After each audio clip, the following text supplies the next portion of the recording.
Welcome to the Impact with Robin Dorsey. Hello and welcome.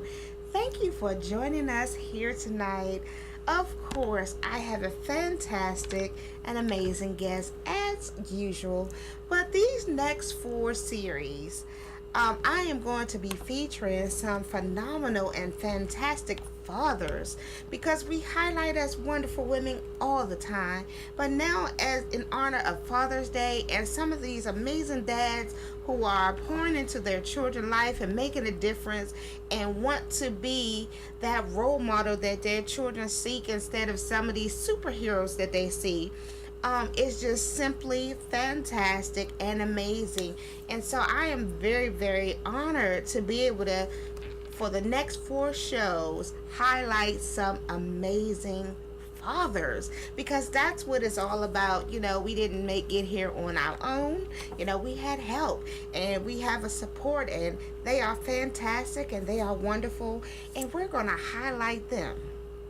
So I thank you for joining me here again, here at the Impact with Robin Dorsey. Yes, I missed you all, and I love you all as usual. But tonight we have an awesome guest, and his name is Terry Williams. So many of you know who he is. So he is the man and the owner of Shea Butter Like Whoa. Yes. Oh my God. And let me just tell you, this product is so amazing. I have been using it probably for over 8 years, 10 years now. Yes. So it's nice and moisturize your skin, and it smells so good because we women like to smell good, as you know.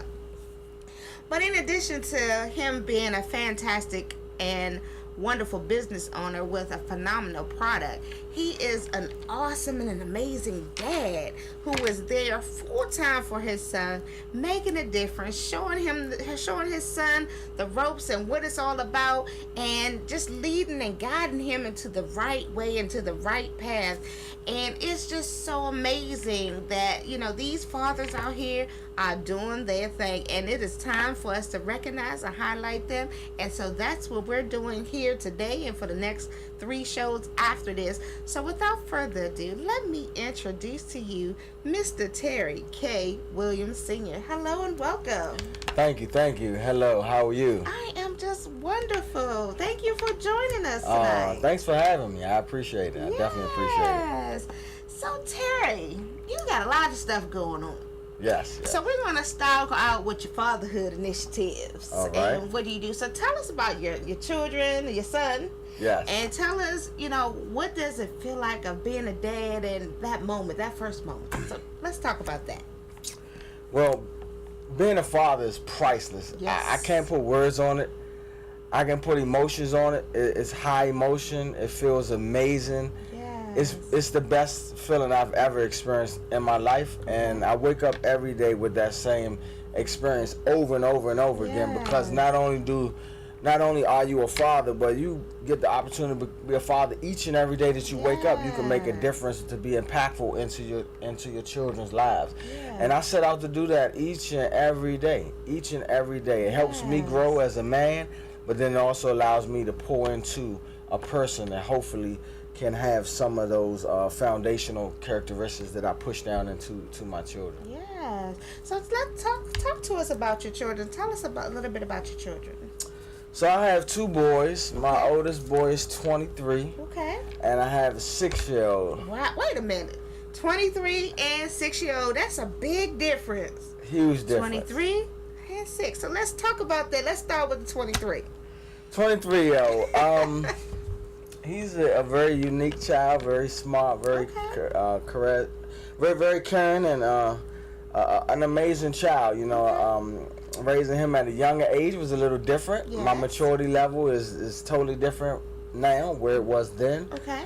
But the excitement of being a parent and a father never changed. Yes. It sort of got recycled again because I get an opportunity to do it all over again. Those years go by so fast. You blink up. A lot of my friends now going to graduation. Their kids graduate from high school. They're sort of off the porch now. And you sort of hope that once you send them out there into the world, that all those years of you putting that hard work, that discipline, that love, that caring into their lives, you hope that they listen and that they Yes, can abide by some of those things that you showed them so that they can fare well on their own. Because at the end of the day, you want to make sure that the things that you put into your child, they're able to fare for themselves successfully in this world. Yes, yes, yes, I love it.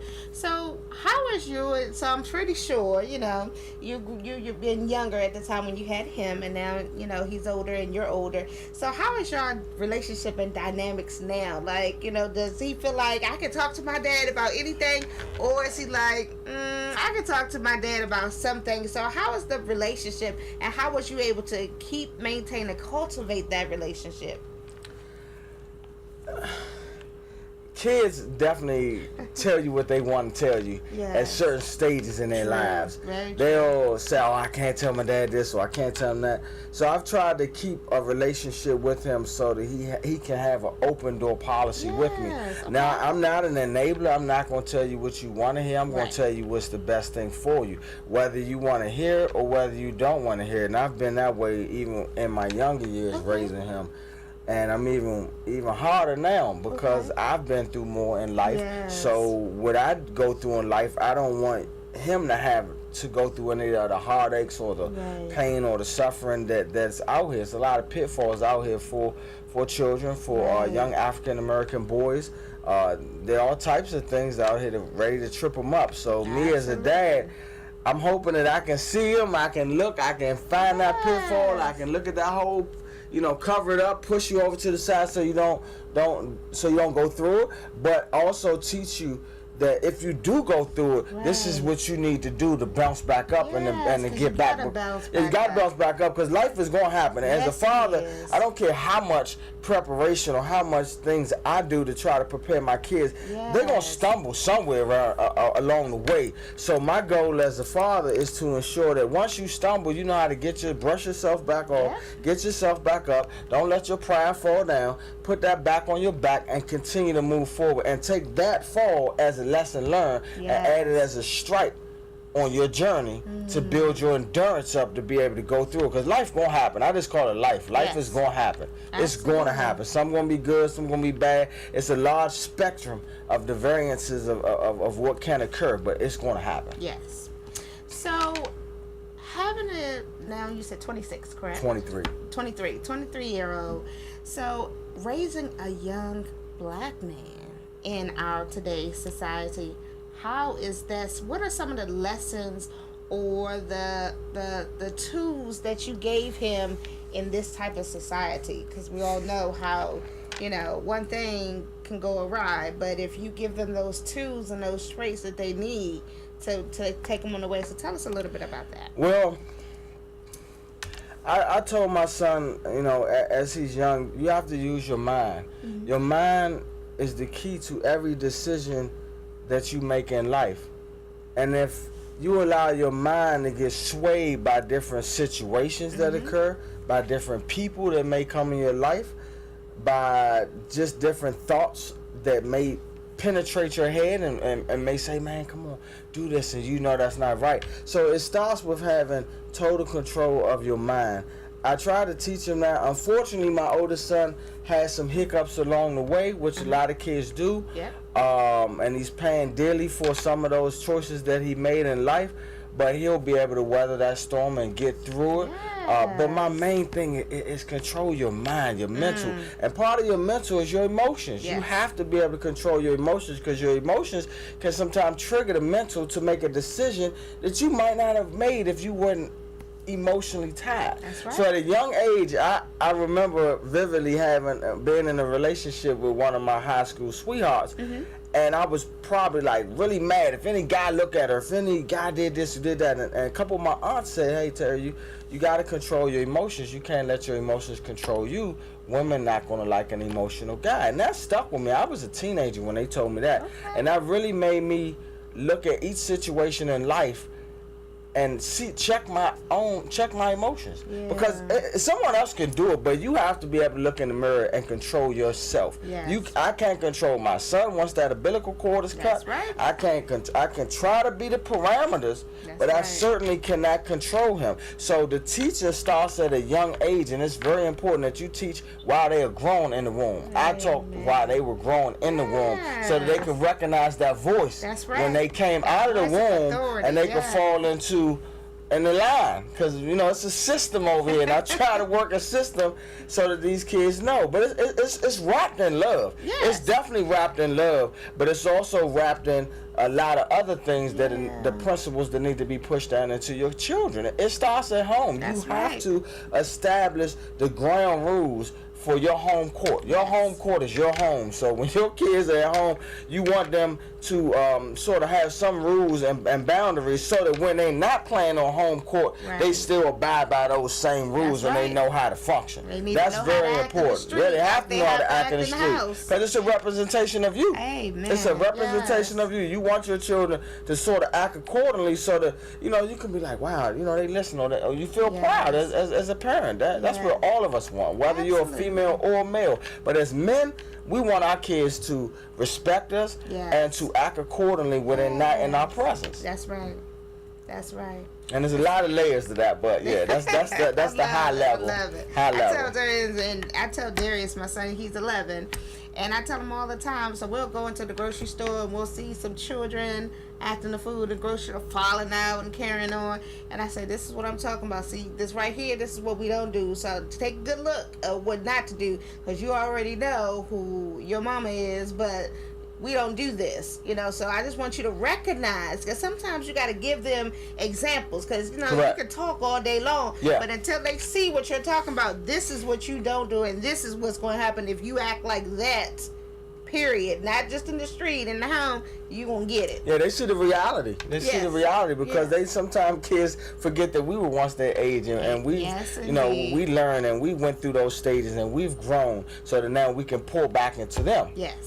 But I was that way with my parents, So I understand. I can relate. So you was getting it back a little bit. You was getting it back. My parents had a hard rod. Okay. My dad and my mom, and I still respect them to this day. So, they did a great job, and I didn't fall too far away from the things that they instilled in me. And I'm old school. I come from some old genes. My parents are older. When I grew up, a lot of my friends' parents were much younger. So when my dad used to come pick me up, they'd be like, hey, Terry, your granddad is out there to pick you up. And my father used to be furious. He used to be furious. He used to sit there and be like, I'm not his granddad, I'm his dad.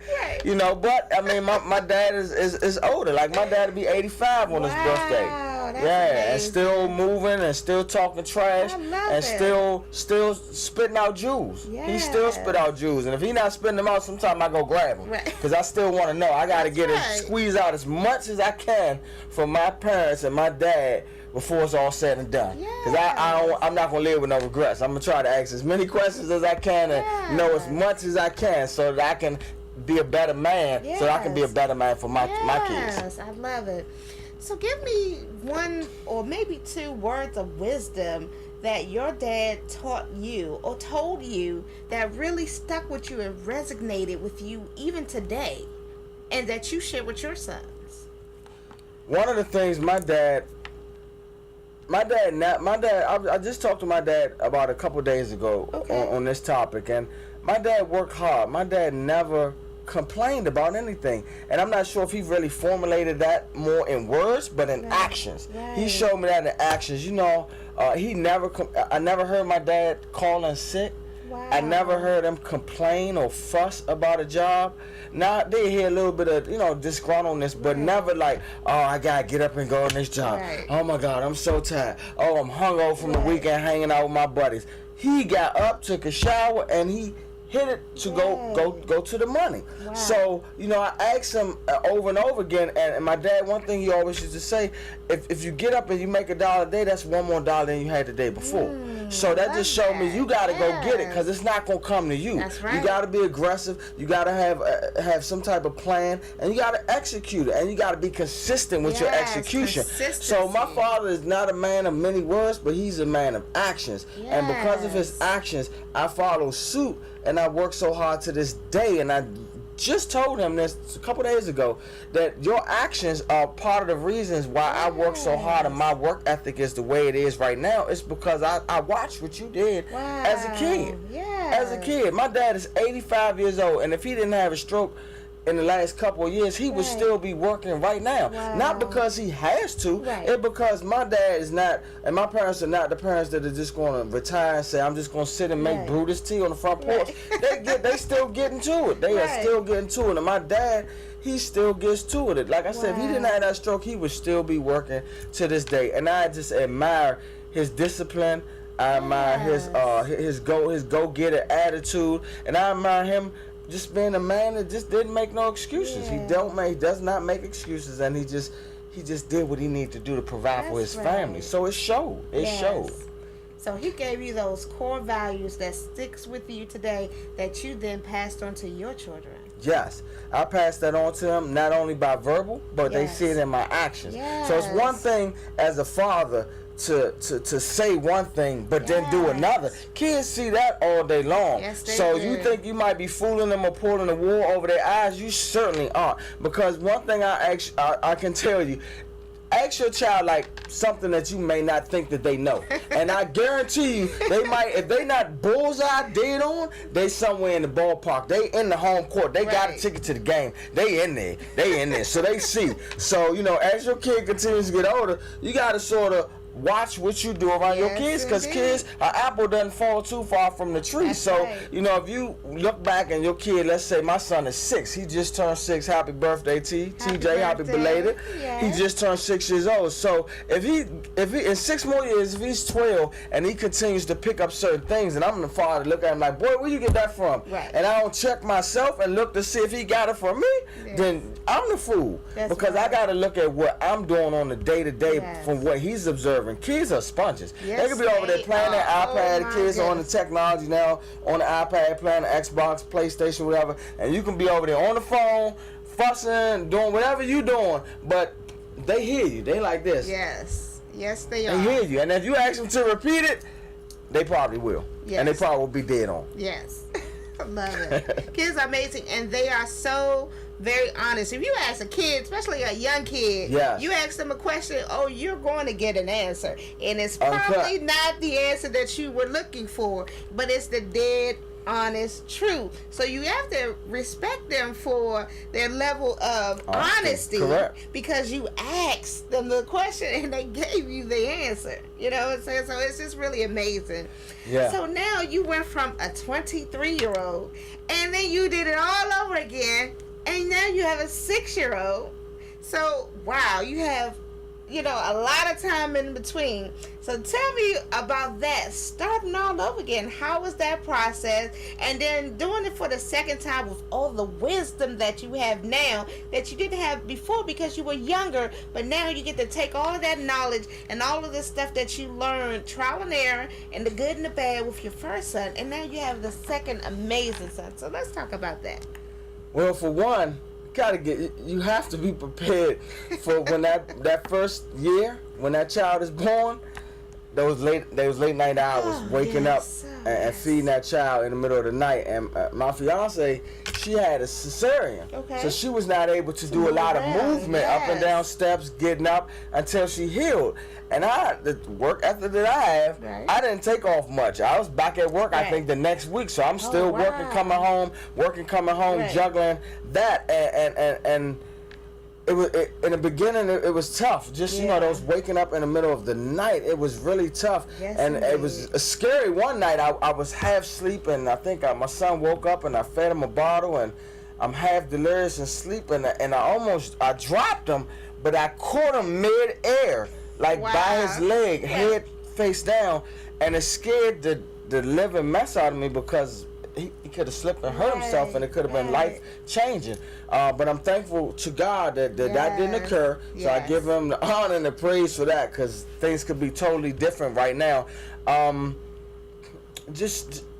I use a lot of the ammo that I learned when I was young. I'm a lot calmer now. Yes. I don't hang out in the streets as much as I used to at a younger age. Makes a difference. Yeah, not partying, not doing a lot of those things. I've had my heyday there. Yes.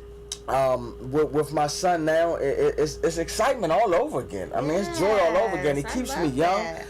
He keeps me young. He keeps me wanting to keep my health and fitness correct, because a 6-year-old, as soon as they get up, like Cat Williams said, one of them, they take non-stop. They take off. As soon as he get off the floor, he take off non-stop till it's time for him to go to sleep. Yes. And my son is literally that way. Yes. When he gets up, he's ready. Non-stop. And he can want to. He can go all day long, and not even worry about sleep. Even when he's tired, he still want to go, I'm not tired. So I have to almost match his energy to stay up with him. Yes. You have to match his energy, because they can get in too much trouble if you don't match their energy, especially with technology the way it is. Yes, indeed. Yes, I love it. And talking on technology, let's bring that in the key. When my oldest son was younger, technology wasn't as advanced as it is now. Right. So these kids are coming up. My son knows how to connect things to the phone, the iPad. You have to be a wise steward over what they're watching, over the things that they're watching, the different channels that they're watching. You sometimes have to sit with them to see if it's subliminals in these things that they're watching. I don't want my son to be a tube baby just sitting there watching, so we do a lot of activities. It's really no different, Robin, as far as from them. From my oldest son to my youngest son, the principles stayed the same. Only thing that really changed a lot is my growth. My growth, technology's growth, and me having to be aware of where the technology is, so that I can make sure that the right things are being filtered down to my youngest son. Because it's just, life is recycles itself. It's the same thing happens over and over and over again. Only thing different changes is our surroundings, the things around us, the technology, the homes, communication, the cars, things like that. My son just asked me, youngest son asked me the other day, he said, Daddy, you think by the time I'm driving or I get to my 20s, it's going to be flying cars? And I said, well, honestly, Terry, it's flying cars now. That's true. I said, whether or not Daddy going to be in a flying car is another thing. I said, your dad, as long as I can probably get that steering wheel, I'm okay. He asked me about selfless driving cars as well.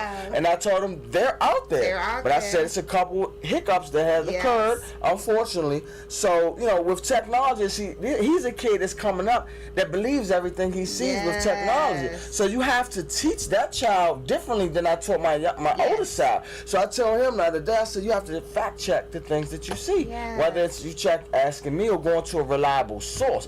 Because if you run as a child and you take some misinformation and believe it's true, we know where that goes. That's right. We know where that goes. So I want him to be a thinker still with his own brain, and not being relying on other technology things that are out here that anybody can load up to make you believe what they want you to believe in that technology. So I still, it's a little more, it's not more difficult now, but you have to sort of micromanage your child in a sense of what's going in, because you want the best to come out. So you have to know what's going in. And it's not, you have to be more conscious, can't be always on your technology stuff, and because you ain't paying attention. 4 or 5 years gone by, your child, you look up, you like, where you learn that from?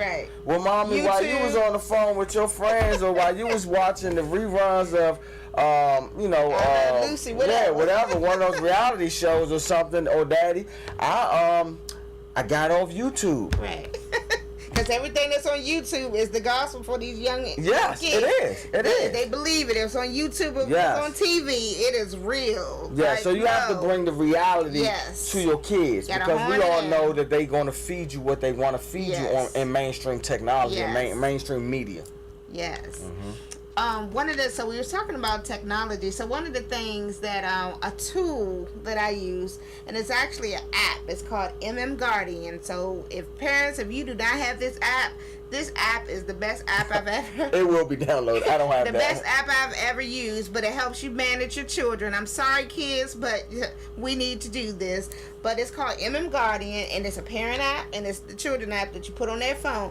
But it helps you can manage from the time limit that they're on the phone. You can see every single text message on the, that they send and that comes in. You can, you can pretty much do it tracks their location. So I mean, this app is amazing, and I'm bringing this up because of the technology that we have, and it actually tells you, even with YouTube and some of the other websites, it tells you which websites they were on, how long they were on it, so it gives you that tool to really see what your children are doing, and they can't take it off, and they can't tamper with it, you know what I'm saying? Awesome. So this is the best app. Awesome. And I'm telling you all about this because, you know, at one point, you know, Darius has a cell phone, as most of all of our children in this generation do. They started much younger than when we had cell phones. We didn't get it till almost, we was daggone grown.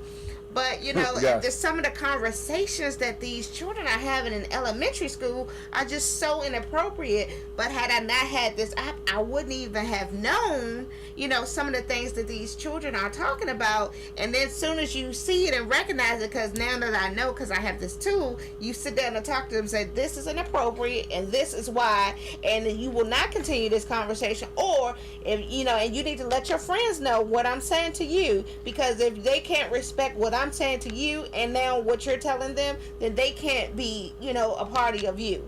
So it's just so important that we have these tools and resources to help us out, because, you know, when we're not there, we can't be with our children 100% of the time because they're in school, they're doing activities. But this tool will definitely help you. So, I mean, I love it. You know, like I said, children, they don't love it. But again, as parents, we have to do things that's going to help and keep our kids safe, because we need to know what they're watching. We need to know what they're doing. We need to know some of these conversations that they're having, because when they're at home, you're like, oh, they're my child. You know, they're not talking about that. But then when they go to school and pick up some other, you know, languages or information and stuff that you don't talk about or do in the home, and you're like, oh, and then you don't know because they're not doing it in front of you, but when you reading the message, you're like, oh no, we need to have a talk.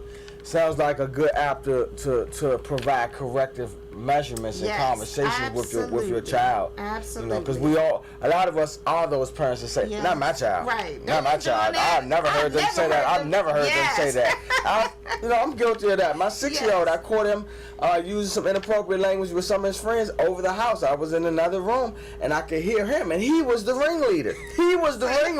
So I'm sitting there not shocked, because I don't put anything past children or kids. Right. But I'm glad I caught it, because I was able to go pull him to the side, and he knew immediately that he was in the wrong, because I snatched him up, and I raised my arm and said, what you doing? And he, you know, and I pulled him, and I did what I needed to do to give him the corrective action at that time. But let's say you don't have apps like that. Let's say you don't have those things. You go and you let a child fester. It's like a snowball at the top of the hill. It start off as a little snowball you fighting with, and you let it roll down that hill. It's in the bottom abominable snowman by the time it's at the bottom of the hill. So that allows you to cut that at earlier stages to correct it, because we need that. So that's an awesome app. I will be downloading at the end of this show. So Terry, Junior, you in trouble. Y'all in trouble, yes. But it's needed. It's so needed. Necessary. Because it's so many. We just hear so many stories, horror stories on the internet. How people are preying on children, people being catfish. You know, and like I said, with YouTube, they know how. With some things on YouTube, people know how to embed things that's going to gravitate and grab the attention of our children with the cartoons or whatever their favorite characters. And they think they going on this side, oh, I'm watching, let's just say whatever, you know, and oh, this is my favorite show, and as soon as halfway in the show it switched to something else. So it's just so important for us as parents to be, you know, regulators. We have to be. We can't be the best friends, you know what I'm saying? We have to be the parents. I was looking online the other day, a couple of weeks ago, and Will Smith was talking about how, you know, they had let their children, Willow and Jaden, you know, basically, you know, be free spirits and kind of do what they want to do and everything. And Will has said on one of his interviews that he don't think that was now, hindsight looking back, that was maybe the best choice, you know, now looking back, because they may have had too much freedom. So, I mean, you know, being a parent is trial and error, you know, but we can't just let our children just, you know, go out there, because we don't know who's influencing them once they're out there. And for one, they're still kids. They are still kids at the end of the day. They do not, their brain has not gone through as much stuff in life that an adult has gone through. That's just common sense. Yes. So their rationale in certain situations may not have the best bottom line decision moving forward. So you still have to coach them, just like as adults. How many business owners as adults, people tell you, oh, you need to get a coach. Well, why do you think this child doesn't need parental guidance? Yes. In the teenager years or in young adult years. You know, I still go to my parents and ask them for certain things because I have faith in the wisdom that they've endured over the years, over the 85 years that I have not seen life how my father has seen it over 85 years. That's through segregation, that's through slavery, that's through color TV, black and white TV, internet, no internet. That's through all the different forms of communications, pages, excuse me, everything. So there's certain things that I just want to get some sound, structured, ground, basic advice, and I would still go to my parents and throw a conversation out at them so that I can get that structured advice. And I might tweak it a little bit for the times now, but a lot of the morals and values that my dad or my parents might give me to this day, I still go and ask, you know. And I look at some of my uncles as father figures. You know, having male figures in your life is very, very, very, very, very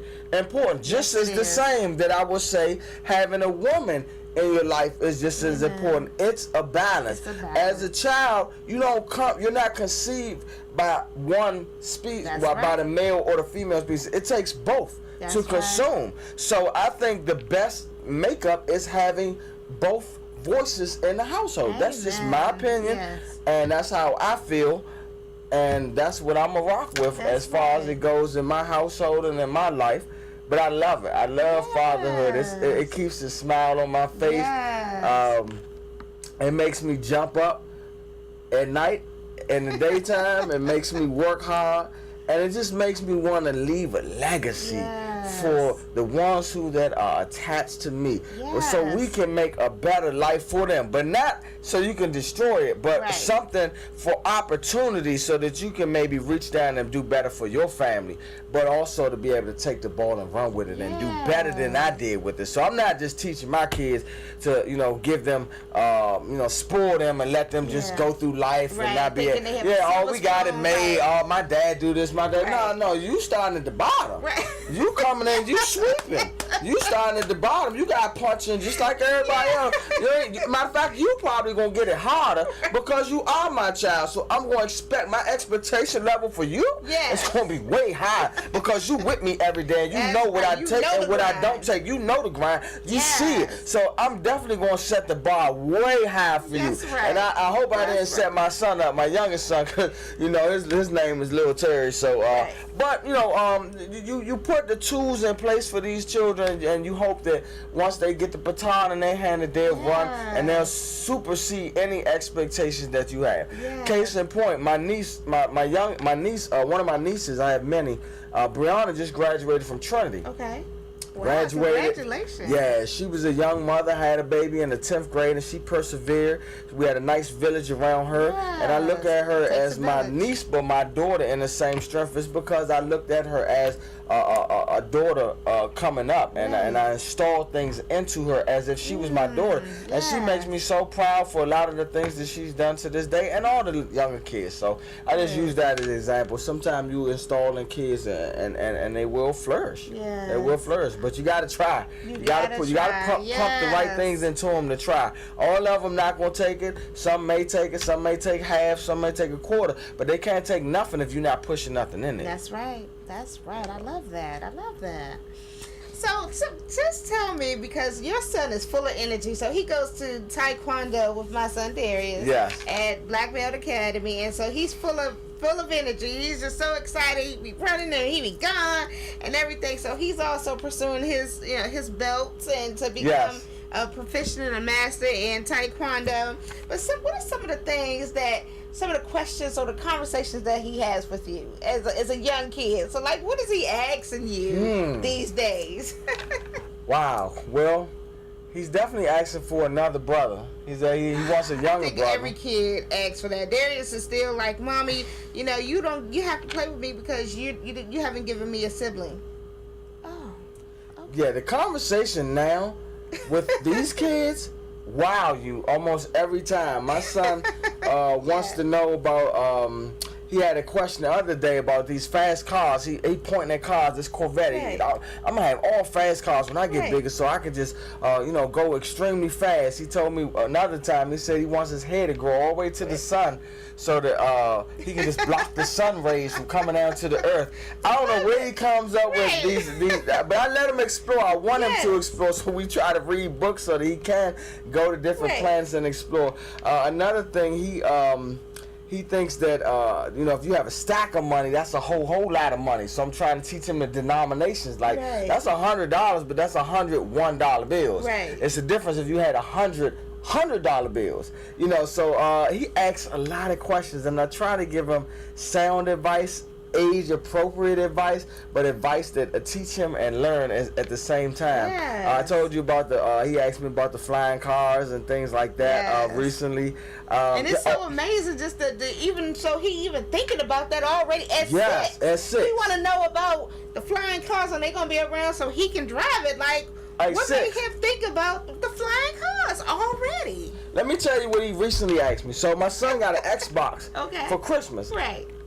I didn't want him to have an Xbox. I think he's too young to have something that's going to distract him from a system that we try to set in place. But, I went in and said, okay, he can have it. He cannot play it during the week, during school. Right. So, granted, I said Christmas. This only June. Right. He's asking now for a PlayStation 4. So he tells me the other day, I told him, no, you can't get a PlayStation 4. That's more games. You got to have this. I said, how about mastering the games that you have on your Xbox first? Right. My son like to play something, then put it down and go to the next thing. And I'm like, no, we just bought that. We're not going to do that here, brother. He asked me the other day, he said, well, Daddy, how far away is Christmas? I said, well, you got about 6 months. He said, well, I'm going to ask Santa Claus for Christmas because I know if Santa Claus brings it, you can't block Santa Claus from giving me one for Christmas. I said, oh, okay. So that caught me off guard. I was stuck for a minute. I didn't know what to say because I said I still want him to be a kid and experience the Santa Claus fantasy. So I said, okay, you're right. But also what Santa Claus does, you have to listen to your parents throughout the year. So some of those things that you still throw out there, I'm telling you, TJ, you got to suppress that. You got to work on that. You got to stop that. Santa Claus watches you 24/7, 365. So when I said that, he was like, okay. I said, so he watches you. So just because you want it and you ask for it doesn't mean you gonna get it. Right. Doesn't mean you gonna get it. So, you gotta break them kids down. My son asked him, he think he gonna get everything he wants. And I had to let him know, like, it's not going down like that. It's not happening. One of the things that he enjoys with the Taekwondo is before, I introduced my son to different sports, he's really gravitating to Taekwondo because he loves to punch, he loves to fight. And so, he has a lot of baller energy. A lot of energy. He is just full of life. I love it. So now he wants to show me his muscle every day. He's like, Dad, feel my muscle. Right. So before Taekwondo, he ain't had nothing. I didn't even know if it was one in his arm. But now he got a little knot, and he's doing that. So we do crunches together. We do push-ups. He didn't know how to do a real push-up some months back. When he started playing Pee-wee football, they were doing push-ups. He couldn't do it all the way. So repetition, I'm trying to show him, look, when you couldn't do that, now you're doing it. Just like school. Before you started kindergarten, he goes to kindergarten, first year of real school, he didn't know how to do math and subtraction and things like that. Now he's a pro. That's his favorite subject. He's telling me, he said, Dad, I know what 100 plus 100 plus 4 is. 204. I said, oh, okay. And they learning some of that at the Taekwondo behind the scenes as well. So, everything I do, even when he's involved in my business, he's downstairs helping me out with inventory. I say it's important for your math, because if I tell you to go in there and count and you see 6 items here and you tell me 5, then that's a disconnect there, and I need it to be the exact amount that's there. So I try to connect, because some of these kids, why I gotta learn this? Why I need to know that? And my son is one of them. At 6, I try to connect that to real world. so he can understand the connection. And when he's in class, he's like, I need to know this because, you know, my daddy might hand that baton to me one day. And when that baton will come to me one day, I can't miss my count up. I can't, because guess what? If I miss my count up, then I ain't going to get paid all my money. I ain't going to get paid all my money. I can't get my next Xbox game. So when you try to connect those things to something that's real with them right now, tangible, and he can touch it and feel it, then that's when it started erupting. That's when that volcano started going off because he can't get that game. He started itching. He's like, oh my God, can't get that game. My son loses his mind when he can't get his stuff. And I know why, because I was the same way when I was a kid. So that's why I know how to deal with him. But I mean, I love it. I love it. That boy, he's full of energy. Full of energy. I love it. I love it because I can match his energy. Good. And that's important because, you know, like, we have allowed TV and technology to, you know, do a little bit more, to parent our children because it's so accessible and it's so good, and then they're so excited about it. But we have to also remember that it starts with us. It starts with us. And, you know, it's just so amazing to see, you know, wonderful and admirable fathers like you and so many others out here that's doing it, you know, for their kids every day, day in and day out, not complaining, you know, doing what they have to do, grinding hard, building a legacy to make a difference in their children's life. And we commend you all. I know that men don't hear that often from women, that, you know, we are proud of you all from doing what you're doing, because as the old saying goes, mama has to do it. Sometimes daddy doesn't. So the ones that go that extra mile to do it anyway, to do it because they know that that's the right thing to do, and to do it because they know that they want their child to, you know, be that light and that example that is a part and a product of them. So we thank you so much. Now, talking about your legacy now, so you have this company called Shea Butter Like Whoa. So now we're going to get into this, and how did this become the legacy that you want to leave behind for your children? And you already talked about you got some child labor laws going on over here. So let's talk about that. So when did you start getting into Shea Butter? And let's talk about the journey there. Go. Well, I think I was born with the entrepreneur spirit inside of me. I didn't wake up and say, oh, I'm going to have a Shea Butter Like Whoa company. Not by any stretch of the imagination. I'm only 13 years in of really understanding and knowing the things about natural products. I was introduced to Shea Butter in about 2005, early 2000s somewhat. And initially, we were going to just sell raw shea butter. We had a connect that was from Africa. He had a good source of good shea butter. And I partnered up with a young lady named Angela Upton. She's in Chicago now. And me and her, we were just going to sell raw shea butter.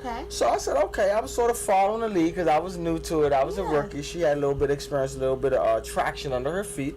So I sort of followed her. We bought about 3,000 pounds. We bought a ton of shea butter. Oh my God. So I started out. Whole thing of shea butter. Oh yeah, it would have filled this room up plus a couple other rooms. So I started out a boss with the shea butter. Like, I started out, I don't know nobody that bought a ton. I still to this day have never bought that much at one time. My very first acquisition of shea butter was a ton of shea butter. Wow, a ton. And how much was a ton at that time? 13 years ago. At that time, I think it was like under $1 a pound, maybe somewhere around there. But it was, I think we bought a lot. We bought a lot. It was however many tons it was. It was in the thousands that we paid.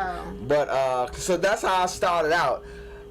And me being the entrepreneur that I am, I wasn't content with just staying with shea butter. Initially I was, but when it started not to move and not to leave the inventory location, I said, well, my mother and father didn't raise no food, so I need to recoup my funds. This not working, so let's try plan B and do something else. So that something else became, hey, this shea butter isn't the most appealing. It doesn't smell all that great. It's not a product that is say, oh, I just want to put it all over my body because I know it's going to keep my body moisturized. Most women are consumers of cosmetic products. So I knew that going in. Women want to smell good. You want to smell good. Man that smell even better. Exactly. So I knew I had to do something else. I had a lot of raw product, and I Yes. just said, I'm not going to waste my investment. So what I did, we started formulating, started playing with some raw ingredients, some oils and some different things, and start whipping it up a little bit. So that was even interesting, getting to the whip part. Prior to that, I had no clue what I was going to do to making in the products. But I knew it was a hard product, so I started going around to a couple different industrial locations. It was one right on New York Avenue, kitchen industrial spot. I went in there, I talked to the guy, I said, hey, I got this raw material that I need to actually formulate into something. So he showed me a couple things, and when I saw it, I knew immediately that was what I wanted. It was a 20-quart blender. At that time, and that's a huge industrial blender. You see those blenders in the kitchen places. You see them where, you know, if you look at a new kitchen, in the back, if you look, you see everything stainless steel. They have even a small KitchenAid, and they may have a big blender. So at that time, excuse me, I didn't know anything about all that. Like I said, I'm a connoisseur, so I like to educate myself and become the best of the best. That's right. So at that time, I just bought a no brand.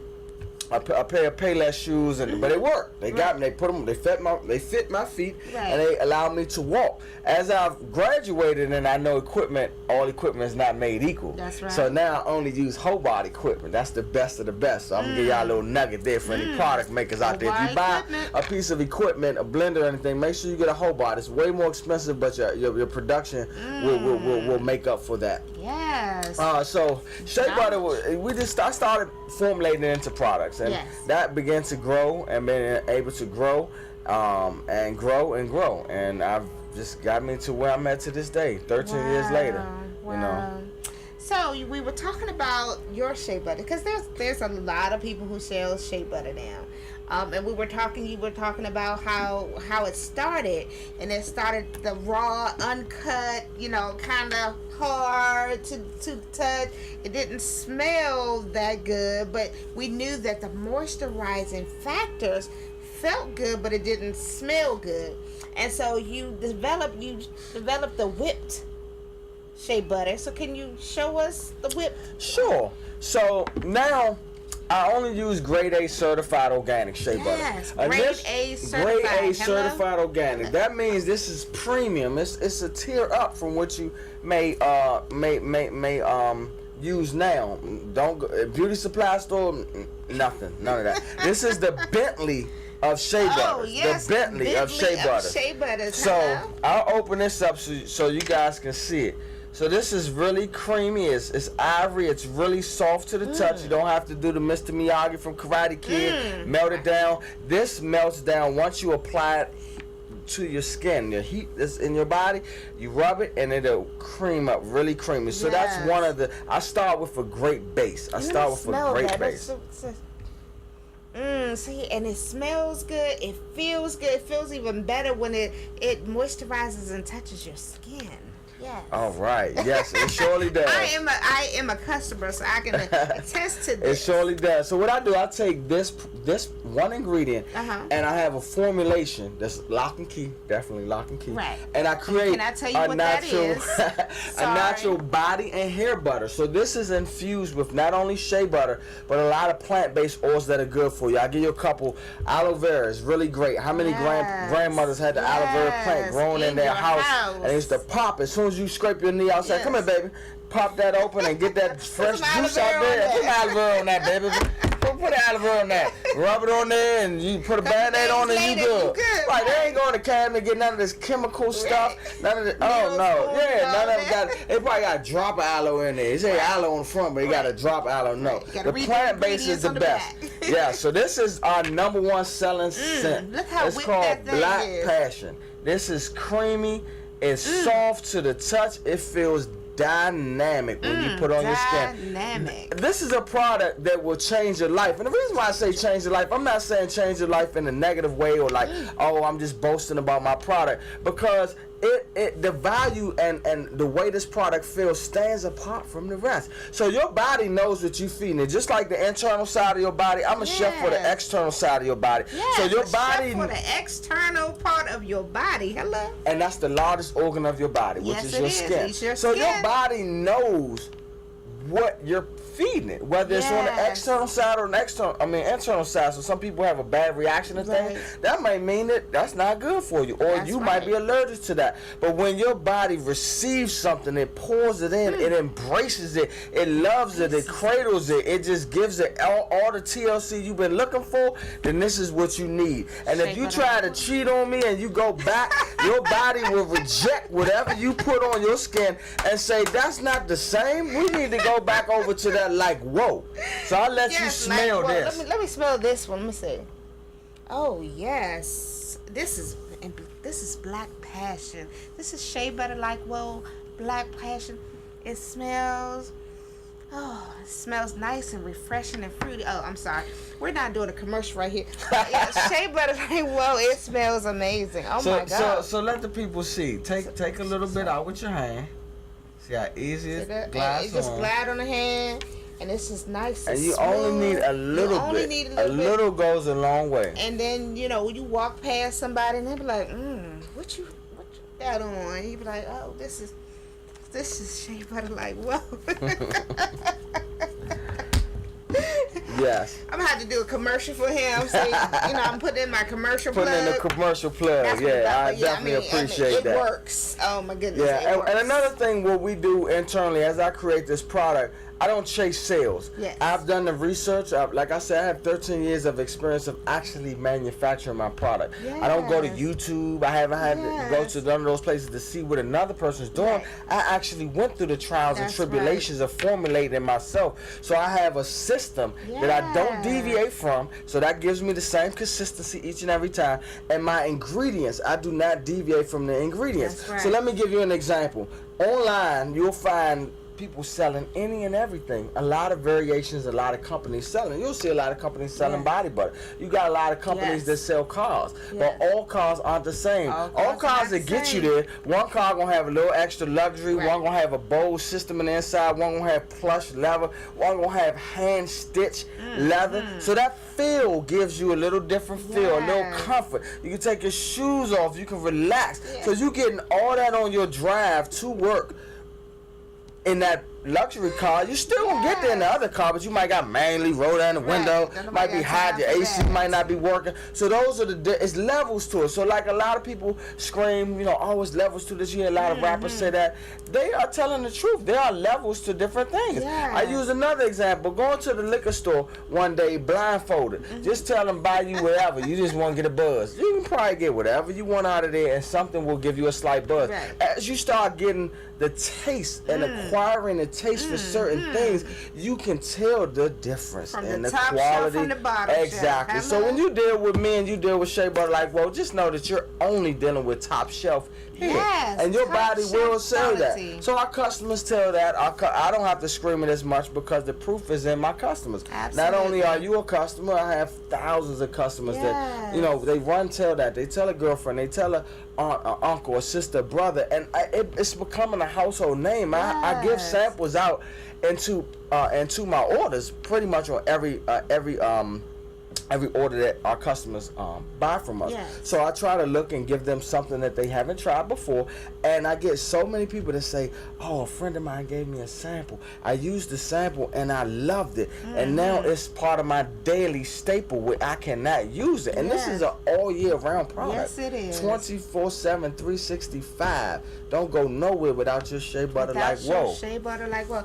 And one of the things that you just said that resonates with me, and more than anything too, is that you do something that most business owners do not do anymore, and that is you provide samples. Because not only is it about allowing your customer to try out your product, you stand by your product. It's guaranteed. So you basically given an opportunity to try this amazing product, because he already know that once you try it one time, you won't be hooked on it, because the product is worth top shelf quality. So you're going to come back to buy more. Correct. I learn as I go. I do pop-ups and I've done vending events over the last 13 or 10 years at least. And I look at what other people are doing. I don't reinvent the wheel. I just look at what other successful people are doing, and I make sure that I try to provide for my customers. And I know that there are plenty companies out here for you to choose from when it comes to your cosmetic needs and what you're looking for and what you desire. So in order for me to get in front of certain customers, I'll spend the money to allow you to try my product. Like just like as you said, I'm that confident that once you try my product, you may not buy it, but I'm sure you're going to like it. You're going to love it. I'm not a business owner that believes I'm going to have every customer on this planet, but I know the right ones that recognize the value and they see it. They'll buy from it. They'll buy from us, and they'll continue to buy. So when we talk about legacy, I don't not only want you to buy, I want you to buy, I want your child to buy, I want your grandchild to buy, and I want your grandchild's kids to buy. So that way my legacy can supersede me. I can pass it on directional as far as how I foresee it moving forward with the ingredients in the product to my sons, and also allow them to work in the business so they can put their twist on it. They can take the torch, and it can allow, let's say they're not passionate about shea butter, that's fine. But if they come into the business, they can get the principles of owning a business and running a business that will allow them to go into any industry and become successful as well. So I'm not selfish, and I'm not selfish to where I want them just to do what I do. This is my vision. But it may allow for them financially to be able to open up doors of something that they want to do. And that's part of the financial wealth that we have to install in our culture and in our households. And that's one of the things that if I leave this earth today or tomorrow, that's one of the things I want to have in place. And I'm working to have in place. And I work hard every single day, sometimes not even going to sleep, to make this become a reality. That's what an entrepreneur is. That's what we do. Yes. We do it every day. Yes, I agree. I agree. Yes, I love it. I love it. So you have experience, you have witnessed, and you have seen the making and the markings of Shea Butter Like Whoa. And let's just ask too, because many of my audience would love to know, where did you come up with this name, Shea Butter Like Whoa? Was it from the song Like Whoa? Bullseye.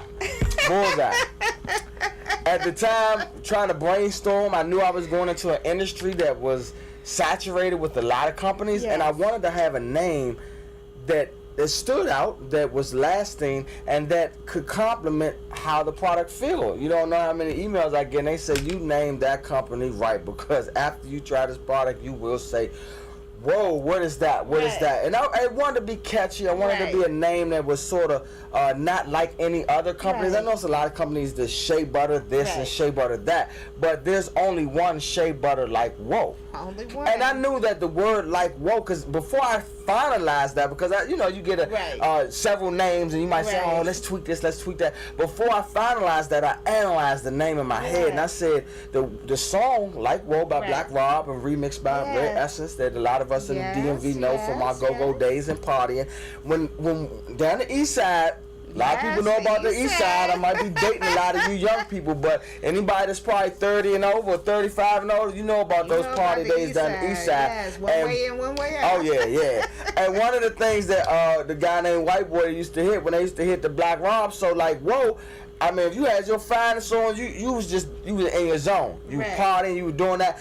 Couldn't nobody touch you. So I took the concept of how I saw how that word affected people, that like whoa affected people. Even a Black Rob song, like whoa, you just turn it up, like whoa. It was like whoa. I wanted my product to really, after you tried it, you said whoa, like whoa. I really wanted you to have that, because that resonated with you being able to have this product as a staple regimen in your day-to-day life. Not only have it, but see the effects of it, because I don't want to just have a product line that just catchy, it's crazy, it's doing all that, but then when you go inside the product, it's not really giving you the bang that your expectations. I want to under promise and over deliver. Yes. And I do that all the time, because when we send out samples, people say, wow, I even got samples. So I guess some companies are leaning away from getting samples. And everything's getting smaller. Everything is shrinking.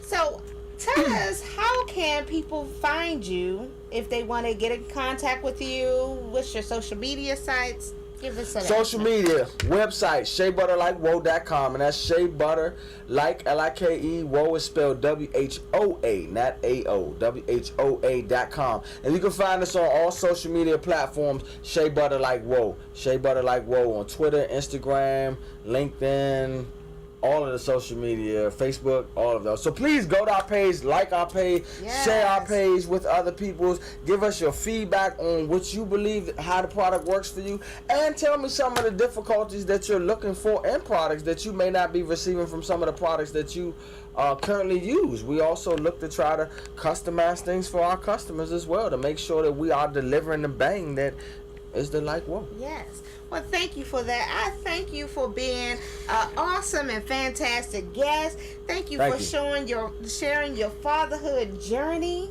of how being a phenomenal and fantastic father in this day and age where it is absolutely needed for our fathers to be in our children's lives. So we thank you for that.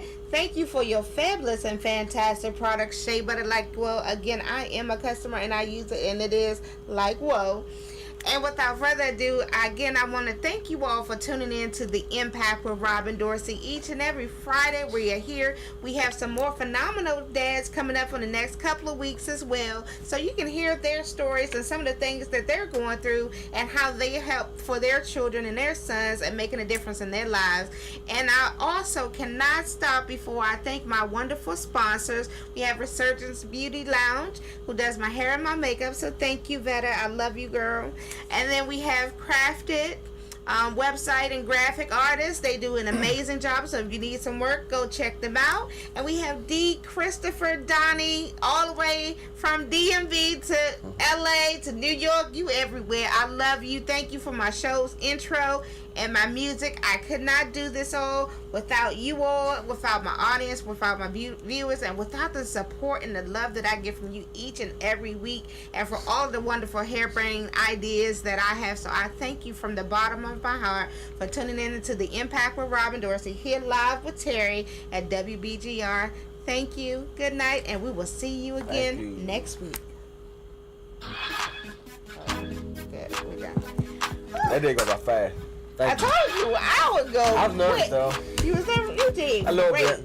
I know, but I didn't say a lot of ums. I'm conscious of that because I did Toastmasters at my 9 to 5, and a couple interviews when I look back, I was umming. So I was trying to really think, and I might have said it maybe once or twice, but that's excellent compared to some of my past interviews. Cause I've had about 4 or 5 of these. So, you did phenomenal. But no, this was good. Thank you. I appreciate that. Now I thank you for the highlighting of fathers, because there are a lot of great fathers. I have a lot of friends